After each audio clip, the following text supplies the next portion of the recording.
देखेंगे कि आबिद साहब के साथ साथ अब आयजा के अपने बाप के सामने भी आयजा की हकीकत खुल चुकी है कि ये किस कदर घटिया और संगदिल औरत है। कैसे इसने सब घर वालों को एक दूसरे से जुदा कर दिया। अब तो आयजा के बाप को इस बात की भी समझ आ चुकी है कि उसके भाई की मौत सिर्फ और सिर्फ आयजा की वजह से हुई है। इस वजह से अब आयजा का बाप भी आयजा से नाराज ही इस दुनिया से चला जाएगा और आयजा इशल को फिर से घर से निकलवाने के लिए हर हद तक जा सकती है, यहाँ तक कि उसका मिसकैरेज हो जाएगा। इसका इल्जाम भी आयजा इशल पर ही लगा देगी। इसके बाद फिर से असद एक बार इशल और आशिर को धक्के देकर घर से निकाल देगा और दूसरी तरफ शायान वाला सारा मामला भी इशल पर ही डाल देगी।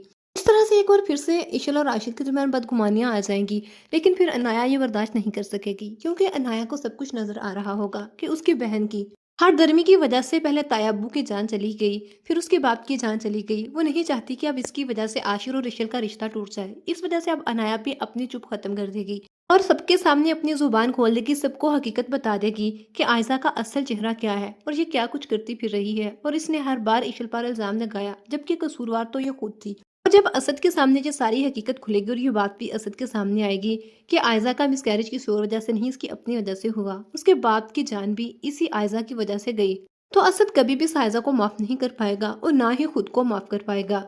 कौन कौन आयजा की हकीकत सबके सामने आती देखना चाहता है, कमेंट सेक्शन में लाजमी बताइएगा और मजीद ड्रामा अपडेट के लिए चैनल को लाजमी सब्सक्राइब कर लीजिएगा।